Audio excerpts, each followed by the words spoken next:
Hi, and welcome back to Beyond the First Response. It's Christy here with my co-host, Sierra Madrid. And we are humbled and excited to have a special guest, Jody, who we are going to call Jody. Not give it any more names because it's very important. It's a very sensitive topic that we'll be talking about today. However, also extremely important because what we're about to talk about happens in more families than not when it comes to the struggles of PTSD, the struggles of what goes on in police departments, fire departments, and the mental wellness of first responders and their families. So thank you for coming on with us today, Jody. We really appreciate it. Thank you for having me. Yeah, and the strength that you're giving, being able to talk about it and help others understand that you're not alone, one. But two, you will find a way to persevere through and be there and have a voice for you and your kids and the first responders that we deal with on a daily basis. Definitely. Yeah. So with that being said, we know, without divulging too much detail, because this is still a situation in which you're dealing with every day, probably for the rest of your life. But until we're able to truly, tell the whole story, we are going to give you the story. So you were married to a police officer. Yeah, I was married to him for 7 years. Okay. And during that 7 years, the job caused some PTSD that took over your family? Yes. Yeah. It's been a living nightmare. Just so unbelievable that, I can't even believe this is how my life turned out or that's how he turned out. Right. Because knowing him, we know that this isn't who he was when you first met him.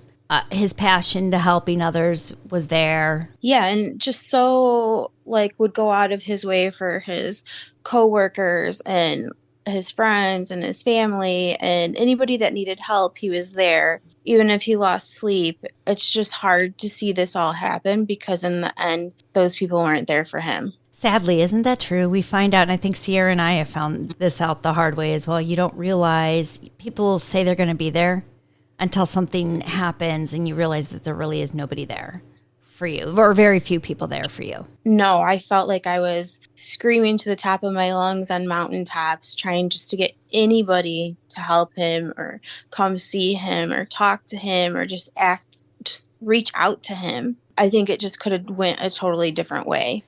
He was put on administrative leave, correct? Correct.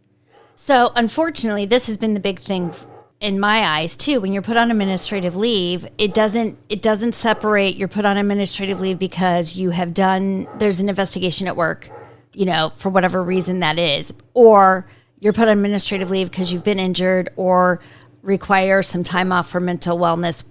Again, whatever that is, those are two separate things. But administrative leave across the board just says you have no contact with anybody at the police department or the fire department. And that makes it worse. That's probably the worst thing they could have done. I had reached out to his chief because he hadn't been out of bed for 3 days.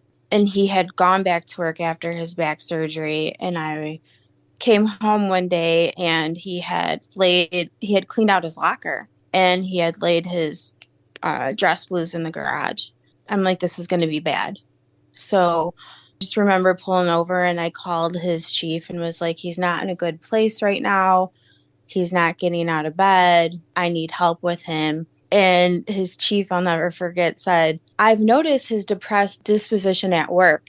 And I'm thinking, if you've known him for 18 years and you see this deterioration, why didn't you talk to him? Why didn't you reach out in a different way? Instead, the next day, they came to the house and took his guns, his badge, and he had to sign a non-disclosure that he wasn't allowed to talk to police officers and they weren't allowed to talk to him. I can see from administrative side where they think that, I don't know if this is a disease that everyone's going to catch it, or they think it's a cop out where they're going to use it for workman's comp or something. But the only support system he's had this whole time was them. And he just got the whole brotherhood stripped and robbed from him. And that was probably when I first started seeing more of a decline and more of a psychotic break. And like you said, they stripped him of his brotherhood, but they also stripped him of his livelihood because for a lot of officers, and I'll speak for officers because that's what I know, because Matt was the same way. Matt, that was his livelihood. Being a cop was his livelihood, is what he knew.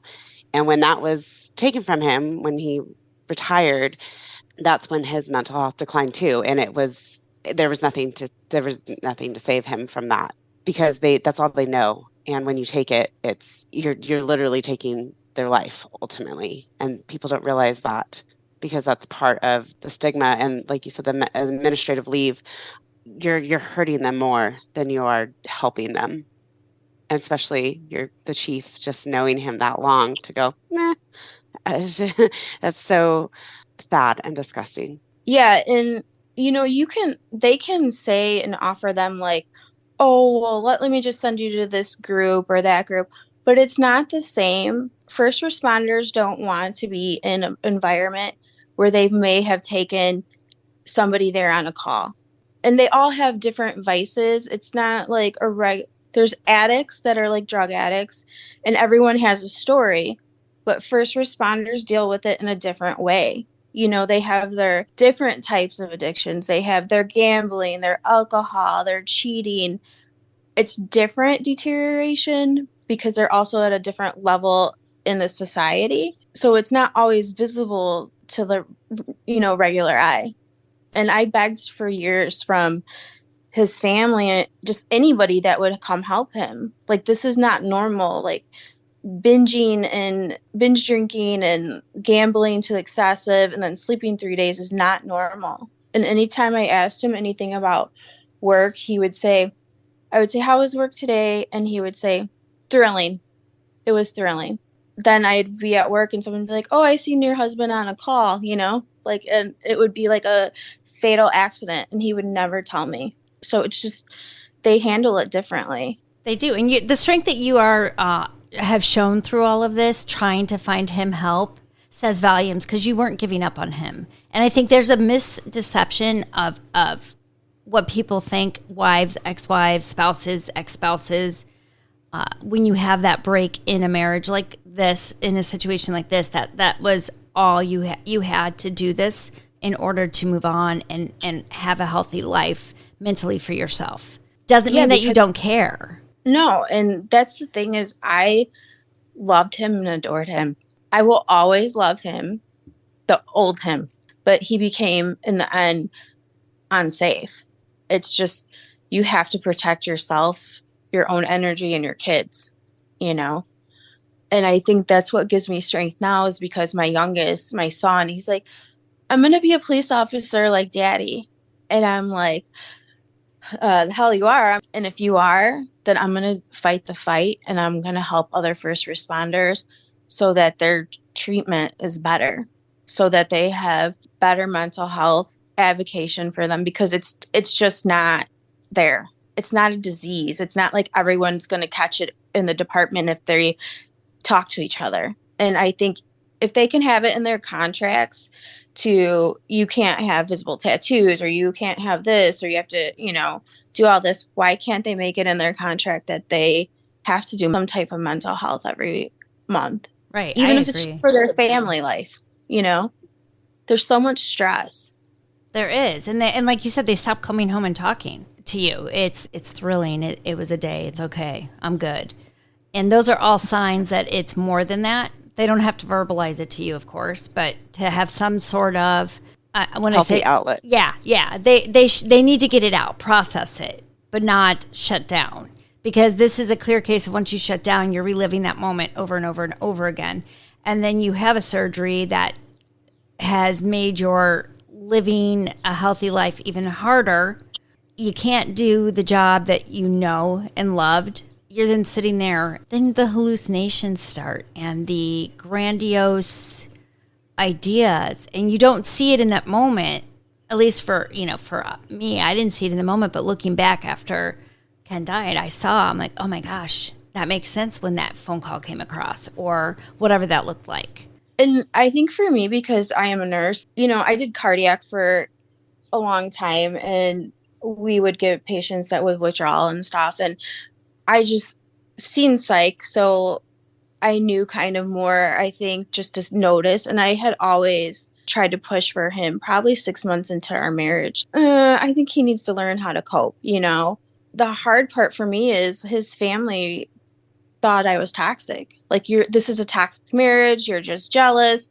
Well, this isn't about the marriage, you know, like, and even when everything happened and when I would call the police to try to get him help or try to, you know, with my kids, they always thought it was domestic, and I would call like non-emergency and try to talk to them. I could have divorced him 5 times ago for all the things he's done. I'm sticking this out. Like, I'm not asking for anything but to help him. This is not a scorned wife. He needs help. He's still a human being. And I think for the rest of my life, I'll advocate for him.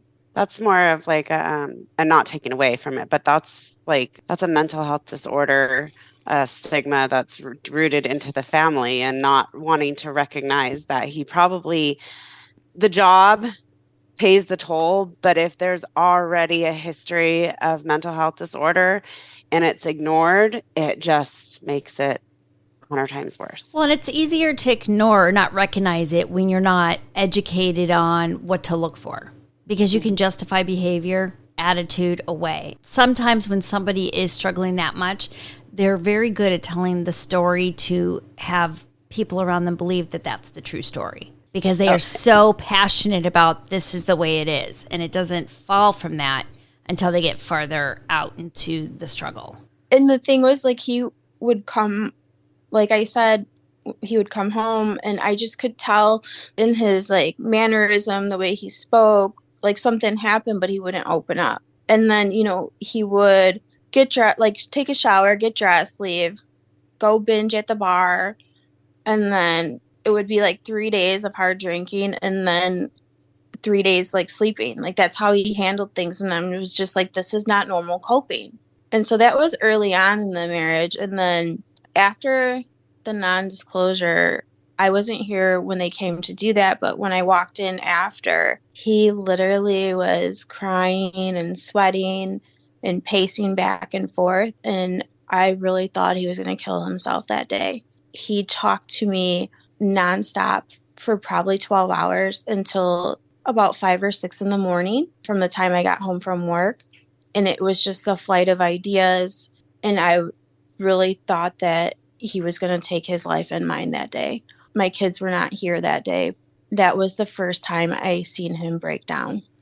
And Jody, that's a scary thing. You guys have kids. Your kids are seeing things or internalizing the situation and not understanding, because they're not meant to understand. They're young. Have you been able to talk to them about what's been going on? And I mean, he's gone now, not at home, not seeing the kids. So, towards the end of last year, he asked to see my son, and I said, okay. So I took my son over there, and he said, hey, can I borrow $100? And I was like, sure. So I gave him $100. I called my mom, and I asked her not to give him my daughter, and I just said something was wrong with him. I usually work until about 7, so I get home around 8, but that day I just happened to get off like 2 hours early. I had a patient cancel. So then my mom calls me kind of frantic, and she's like, he walked in and there was no warning and he came for her. So then I started to call him and I was blocked. Then I called his parents and they told me that I needed help. His dad was like, you needed help. I said, no, my mind's very clear. Then when I walked in to my home, the dogs were gone. So then I realized it was going to be really bad. So that's when I called non-emergency number to talk to them about his mental health. And they told me, there's nothing we can do, ma'am. There's no custody agreement. You guys are just now in, the process of divorce. And thank God, the officer said, at this time, I have another call coming about this. His family member had called them and said, so-and-so is having a psychotic break. I want you to do a welfare check on my nephew. So he thought I was a demon and was demonizing me and was going to kidnap my kids to go live in the woods with the dogs with no clothes, no money, and just his truck packed. And that's a horrifying thought to think about, because you don't know if he would follow through with that. Now, how was he discovered? So he actually had called 911 himself and asked for a standby assist. He wanted his belongings out of his family's home. So when he showed up there, the officers met him there and they said, where are the children? And they could tell something was wrong with him. He did not have the kids. He was telling them they are south, they're safe, they're south, they're safe, and kind of repetitive. But they could tell by his eye movements that there was something wrong. And I was still on the line with the other officer. And they said, I kind of broke down and said, do you think that he killed them? She said, we're going to figure this out. So they ended up doing an Amber Alert for the children, saying they were endangered. And then it was able to flock the plate. And then they were able to find the location of where my kids were, which he had taken them to another family member and was telling them that I had killed my firstborn, which she was born premature in 2005 at 24 weeks. And I wasn't married to my husband, and it wasn't his, but it was happened a long time ago. And he had just hallucinated and believed that. About a week before I came home, and I work at a med spa, so I had facial lasering done, and my face was bright red like a tomato. And when I walked in, he was like, look at you, you're a demon, you're this and you're that. And I actually laughed at him because I didn't realize he was hallucinating. I didn't know it was as bad as it was. He's called me so many names. I was like, this is easy as a demon, I just kind of laughed. I laughed it off. About a week before that, I had placed cameras all around the house because he was just getting more off the wall. He destroyed them. He told me they were unsafe for my kids. So he had been already hallucinating. He was going to take them. And the department thought when you called the chief, the department was like, well, he's probably on something. Is that correct? Correct. He said, well, do you think that he's addicted to pain pills? And I said, no, he wasn't. At that time, he didn't even get out of bed. He was hallucinating that there was brains on the floor. He hadn't been out of bed for days when he had the surgery. He was in the bed so long, he peed the bed. He did not want to put his feet down. Because of what he thought he saw on the floor. Yeah, because the last fatality that he had, a semi had went through a car and they had walked up on the scene and there was brain matter on the pavement. And that's obviously going to cause distrust to people. Right. Correct. But I don't think it happens. No one knows when it's going to happen to these first responders or when it's going to come out. And I think with his surgery, it came out because he was idle. 18 years of everything came out because it wasn't just that one incident. He started talking and telling me everything. And just this accident or this body or this suicide, everything that he had ever seen, he just it just unleashed in his mind. Just so much anxiety. And just even the way I looked at him, his color changed. He looked his skin looked gray to me. He has really blue eyes. They looked gray. Everything just changed in him and about him. Just anything would set him off. I remember I was taking a shower on Easter and I got out of the shower and the kids were crying and I'm like, what happened? And they're like, he exploded and he punched in the doors and the walls because he was just so irritated. Everything set him off.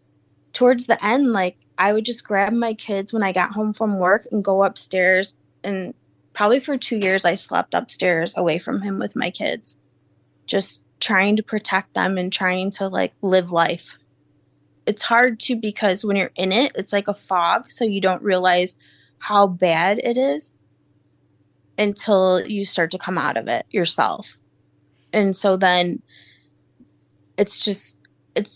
I could talk probably for days on this because it was the last few years have just literally been hell.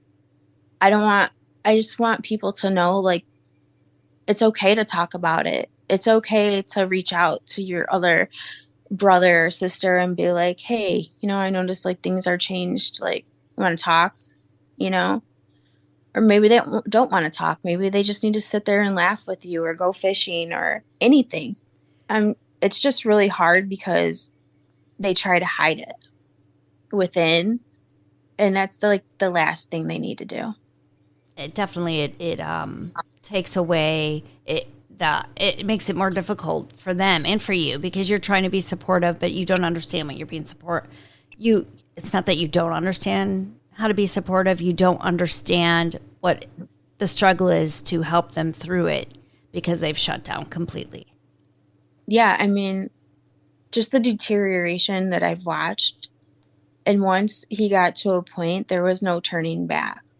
After, like, I really think the trigger, besides the post-traumatic stress, was when the non-disclosure and that he got robbed of his brotherhood. But also, I think that it just started going. He didn't know how to cope. So when he came back from getting help, he was so positive. He wanted to do programs on post-traumatic stress, everything. He wanted to just like help so many people. And then it just little by little stopped. And then he started drinking, and then he wouldn't take his meds. And then I would be like, you have to take the meds because, if you don't, you're going to relapse and it's going to be twice as hard. And he'd be like, I'm not going to listen to you. You're a nurse, it will cause so much permanent damage to the brain being in psychosis that I don't know if he'll ever come back. And that just kills me because it would be easier if he was a drug addict. And not saying it, and I'm not making it that way. And I have empathy for everybody because everyone has a story. I'm just saying it would be easier for me to grasp it, that he's just lost now, At least it makes sense to you if it was drugs that caused the issue. That's a feasible thing to grasp. And unfortunately, when it comes to something like this, in this situation, there's nothing feasible to grasp. The department has shut you guys out, has closed down the case of any possible disability, retirement via disability. Any of that's been completely shut down. Right. And so after my kids were taken, I had even reached out to the chief again because I just felt like, why aren't they here? Like, why aren't they helping him? They know all this is going on, but when it comes down to it, it's more the administrative side of them protecting themselves, the village with the lawyers, and like, it's all about money. But what about this human that has served you for so long? Where are you now? Like, he was your brother and you just threw him out like trash. Why aren't all of you here trying to help him or look for him? If they would have just came and like grabbed him and said, it's going to be okay, we got you, then it could have went a totally different way. But now my kids don't have their dad. My mother-in-law and father-in-law, it's killing them. It's like ripping their heart out. Like, I'm watching them age and just deteriorate themselves. Like, it's totally taken a toll on all of us. Where are you? Why aren't you guys here? Why aren't you looking for him? He's saved every one of their asses, done and bent over backwards for them. He was a sergeant. He was somebody. They didn't do anything. It's like a death. He's still here, but it's like a death, and which is worse because my kids ask for him all the time. And I just tell them, Daddy is sick and he is not safe, but he loves you. And that's all I can say to them. They're young. I just want to stand on a mountaintop and scream at the department and say, where are you? You can't just stand behind your lawyers and try to save money. To me, that's a cowardly act. Mm-hmm. And I just remember him saying, well, we have it documented that we've offered him help. You know, just because you email him a couple of places is not helping him. Right. And then they close the cases because they say that the stories were made up. And when that was the other thing, he said, well, he said on his statement that he pulled a guy out of the burning car and saved him and held him. And I said, well, I've never heard that story. What I heard was that they walked up on the scene and he walked on brains. And the chief said, yeah, that's exactly what happened. I seen it. I don't know why he can't handle it. I'm sure it's on a recorded line so they can record it, or they can listen to it again. He also was hallucinating that I was a demon. So those statements were done when he was delusional. And when he was on the run after he took the kids, he called 911 5 times. They never took him in. He even attacked somebody on the street and was telling the officers that his post-traumatic stress was worse and his delusions and hallucinations were worse. It was such a cry for help, and no one took him. And when I asked why they didn't take him, the only thing they could do is they send me the legislation on mental health. Well, ma'am, he's not saying he's going to kill himself. Yeah. He's also a trained officer. He's dangerous and in this state of mind. What happens when he hurts somebody? Then we can take him in. Yeah. Then he can just, I guess heal in prison. But this is so, it's just unfair. Like I said, I'm going to advocate till the day I die. And I just am blown away by the system for them. Nevada is the same way, right, Ciara, or out in that area? Mm-hmm. Yes. Nevada is they like to sweep things under the rug. It's the good old cowboy mentality. Yeah. Like, nah, suck it up. Because my Matt was very much like yours, Jody. He started the hallucinations. He was an officer during October 1 for the mass shooting. His first hallucination was not far from where I live now, because that's why I moved up here, because I came here to release all his demons, so to speak. And he had already I've been told multiple stories. I don't know all of them because he came from a very, very large department. But one of them was that he was forced, when he went out on PTSD leave, that he was forced to retire because he could. He had 23 years in and they forced him to retire. But like I said, that was when they took it from him. He wasn't ready to retire. He would tell you he was, but he ultimately went back to being a cop for a different department, and he only was there for 2 months, and then he was gone. But to exactly what you were saying is they wouldn't do anything for him because what they were going to wait until he hurt somebody and then put him in prison. He didn't deserve prison. Nobody deserves prison when they're in a mental state. Yes, if they do something wrong, but if you have an opportunity to help them, why is this department turning their back on him, literally going, you're not worth it? That's what they're telling him. That's what they're telling you. That's what they're telling your children, because if your children are like Matt's children, they were family. You guys were family all together. And when they turned their backs on him, they turned their back on a series of people who trusted them. I'm disgusted. Like, I don't know your department. I don't know his department. But I'm absolutely disgusted in doing this to their brother, to somebody that gave their life. Even when he wasn't getting paid. And let me tell you how much support his family is for officers. We had the biggest national night out. His whole family would volunteer. Mom would make Back the Blue, Got Your Six t-shirts for all of us. We would reach out to businesses for donations, bust our butts for it, and everyone would just love it and say how amazing it was. I just think about those things, like how much time and dedication that wasn't on the clock, support that he did, and me and his family and my kids. It was like he'd never even existed. That's the unfortunate thing. They forget about you awfully quickly. Because if you spend too much time thinking about it, then your demons are going to come up. So shut it down now. Separate yourself. That's the impression that I constantly get whenever I have these conversations, because that's really, it's hard. If you think about it, you're going to feel, and you're trained not to feel.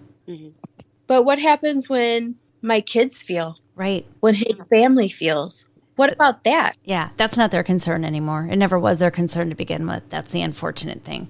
I don't think all departments are this way. I don't think all chiefs are this way. Mindset is changing.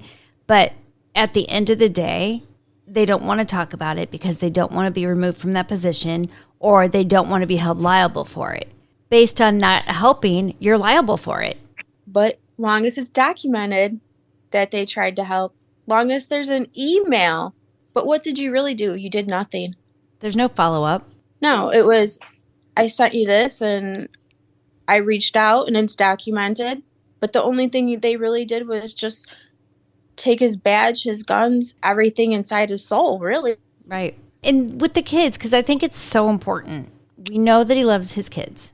There's no doubt about that. So any of this being said, but it's a very difficult thing because the kids are mourning a parent that they didn't get to say goodbye to. Right. And that they didn't understand what was happening. I have them in trauma therapy because of that day. And then I had already been in therapy to learn how to cope with my divorce and everything that I had lived through. And thank God I was, because I feel like I was able to handle it way better, know what to say to my kids and not traumatize them anymore, and we have a box that we're making whenever they think about him and they're sad and they make him cards or they're just upset, we have a box going. So if he is ever better, they were thinking of him. That's all I can really do right now. Like I said, I'm just going to fight the fight for him. Has the department, I know, so obviously when this occurred, it wasn't his department that were taking the 911 calls, correct? This was other departments? It was a city nearby where we live. It had all 5 or 6, I can't remember if it was 5 or 6, but it was in a span of about 2 hours that he kept calling 911. The first 911 call was that he needed the area secured because there was helicopters following him. And when they showed up, they said, there's no helicopters. And he kind of let them know that he had been an officer and his hallucinations and delusions were getting worse. So they served him with the order of protection that I had put against him for me and the kids and left. But they documented that he was saying that. So the next 911 call, he asked for the footage extended, that he didn't want to be by me. And he wanted it extended from 500 feet to 1,000. And they kind of told him that, sir, you can go wherever you want and you can stay as far away from her as you'd like. So then the next 911 call was that because he had still had the dogs with him on the run, that he needed the dogs to be taken by ambulance. They stated in there, we gave him a number to a vet and they left. Next 911 call is that 2 male subjects fighting in the street. Come to find out, there was a guy that was walking down the street and his bike chain fell off. A little dog came up to him, so he went to bend over to pet the dog. And a guy comes running out of the woods and attacks him, which was my husband, and was screaming and hitting him. I would have thought that would have been a good opportunity for them to take him in and get him help. Absolutely. Nope. They cleared the call and let him go. The next 911 call is a male being aggressive at the hospital. He had dogs with him, so he had walked into the hospital. The officer walked in to help security strap him to the bed. He was screaming that he was going to harm the doctor. So the hospital that he went to did not have a psych facility, so they shipped him to another state because he wasn't going to say he was going to kill himself. They let him out after 2 weeks, and he was left out in psychosis and still hallucinating, and even worse. He had been calling home saying that they were raping people at the hospital. He wouldn't sleep. And because they would not listen or take any of his medical records. He also signed a thing that none of us could have contact or talk to any of the staff. So you have somebody that's delusional, hallucinating, and in psychosis, and you're letting them sign for themselves, and you won't take the psych record from the psychiatrist because the psych patient has said that you can't accept it. That is, first of all, just to back up just a tiny bit. That first call, those officers should have never served him with that paperwork. And this boils down to every department needs better mental health training. 100%. Absolutely. In a person in a mental distress, you don't add more distress to them because then you just create a ticking time bomb. I will do a little caveat here. Where I live now, Sparks, Nevada, we have a trained mental health psychiatrist that responds to every mental health call that comes in through 911. So it's not just an officer showing up going, "What's wrong?" It's somebody trained. That first one just made that, I can't believe that they did that. Just, oh, okay, you're hallucinating, but here, let's have you run the streets, with your dogs. And then to just continue to ignore him, because these were all calls for help, quote unquote, literally calls for help. He was continuously ignored. The same morning, repetitive, it was visible. Again, your brotherhood failed you. Mm-hmm.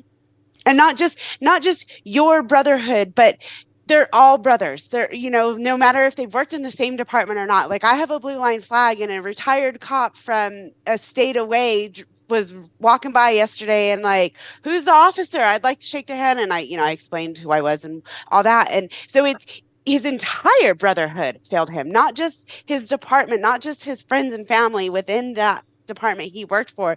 Every single officer that came in contact failed him and failed you. They failed his children. I love that. I would stand next to you screaming on the mountaintops because I'm very vocal about speaking out. That is such bullshit. Excuse my language, but it is. They are the epitome of where change needs to happen. I do want to say, though, he should have been served the OP because it's important that he had known that was out there. At that time, no, that was not the appropriate time per se. They should have actually brought him in for a mental wellness check. But if they didn't serve that and he came and did something, then they've lost that opportunity to show, look, she did everything she could to protect herself and the kids. Yeah. In a situation of that. And I get that too, and I understand, and it's not a knock on you because I've served a protection order against my ex-husband. And Matt literally told me, "It's a piece of paper, Ciara. If he wants to kill you, he's going to kill you." End of story. Yeah. And we all know that, like, I know that from being married to an officer, like, that's just paper. Right. But without the legality, like, he could still come take the kids. And I would have never in a million years thought I would be putting an OP on him. Maybe against me, but not his kids. And I know in his heart, he thought he was coming out of a place of like, I'm going to save him from this demon. He was hallucinating, So this is just so not him. And right now, we don't know where he's at, but we do know that he's living in the woods, still paranoid, no food, no shelter. He's extremely skinny. He's in his hallucinations and delusions. He thinks that gang members are on the hunt for him, and that he's in the woods hiding and protecting himself. Has no vehicle. He's hitchhiked from my state to states away and is in the woods. And we know this because he had texted a friend and said that he was tired of being bitten by mosquitoes and chiggers. That just kills me to know that he doesn't have food, that he's only living with a backpack, and that he's suffering. And I don't care who it is, whether you're a first responder or not, no one deserves to die like that and be in that state of mind. And everyone have failed them. Right. No one deserves to suffer like that. No one. That's where the departments need to wake up.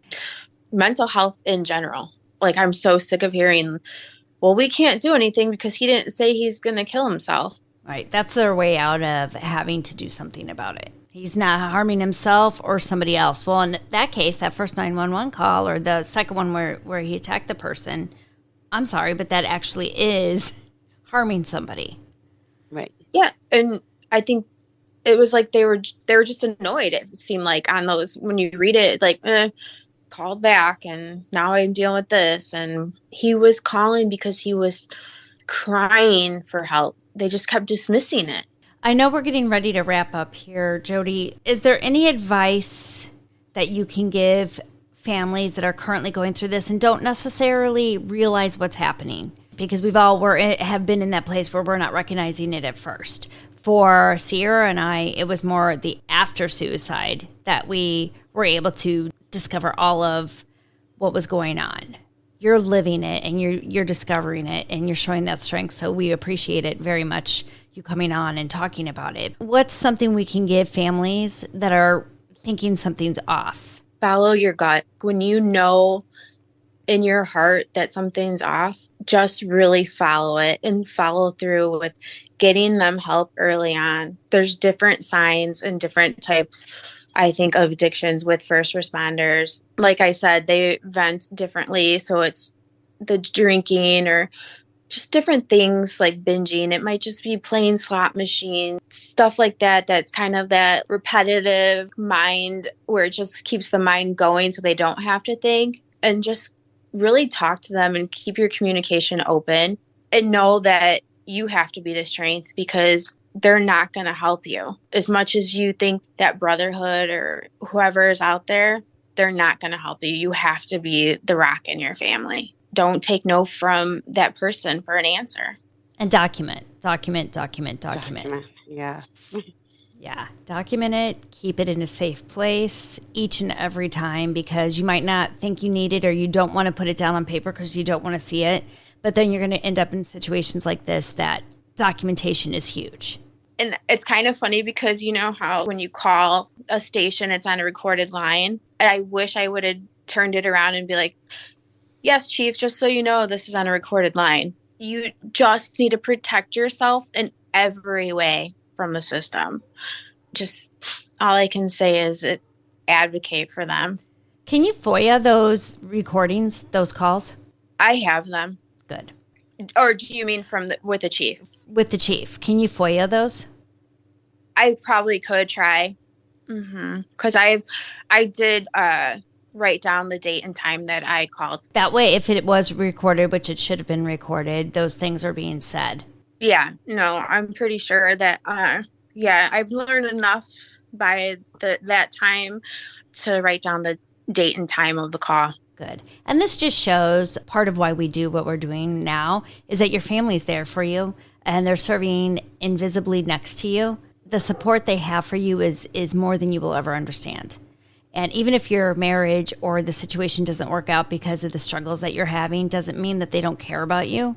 It just means that there comes a point that something gets broken, relationships get broken so much that they just can't come back together, but they're still going to advocate for you. They're still willing to help you because it doesn't have to do with you. It has to do with the situation that was put in front and the damage that was caused because of that situation. Right. And, you know, you have kids and I have kids. If they ever become a first responder, we don't want this to happen to them. Right. Teaching our kids and our families to speak up more than to stay silent in the four walls at home. Kudos to you for having the guts to contact the chief and say, look, you need to help me. There's something not right.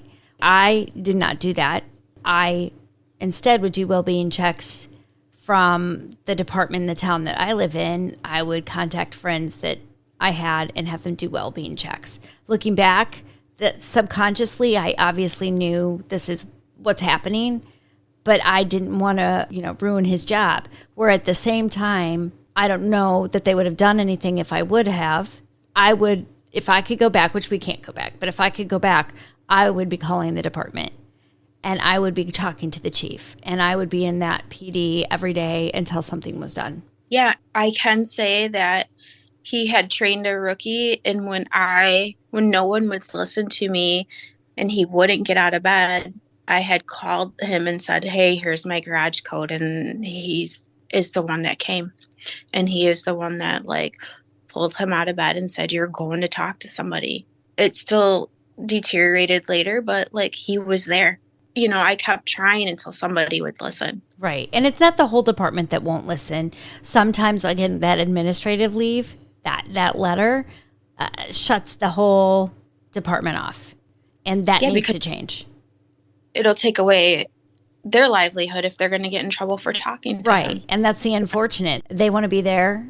Some of them will want to be there for them, but can't. There should be more stipulations to an administrative leave. Like, it's one thing if, you know, you're on an administrative leave because you went out and committed battery and, you know, you are a trained officer doing illegal acts. That's one thing. But being mentally ill is not a sentence to lose everything. It really isn't. Thank you for taking your time, Jody, with us. Hopefully you'll be able to come on and say, look, he finally got help. He's in a good place. My kids are able to see their dad again. Yeah, I'll be screaming that from the rooftop if that happens. Right?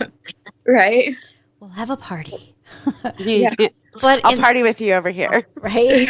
In the meantime, know that you can contact, if you or someone you know is struggling, contact 988, the national line. Contact your EAPs and find out who will help first responders. There's plenty of resources here, but know that no matter how hard you fight, as you see with Jody, no matter how hard you fight, if that person does not want to get the help, they cannot be forced in until they do something drastic to harm themselves or somebody else. And murder-suicide is a big thing that happens in first responder suicide. So that's still suicide. It's murder too. Obviously, but that happens more often than we hear about, and it's unfortunate. And we can prevent it by changing those policies in the departments and by having these conversations up front and being willing to speak up as a family member for the struggles that are going on to help that person and to help your family.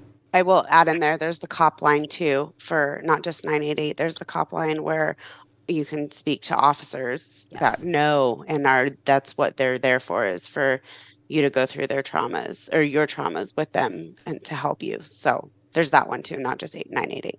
And Jody, don't forget, as you know, we're here for you. If ever you need anything, talk just to get it off your chest. Yeah, we're here. Yeah, thank you. It's a walk that nobody should have to walk, and definitely not walk alone.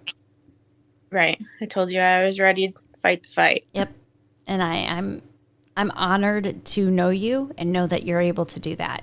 I wish I had that strength when Ken was alive and when I was married to him, and looking back, seeing that stuff. I wish I would have had that strength then, but we have a voice for him now and a voice for the family to say you can do it and get through it. So thank you very much. Well, thank you for having me.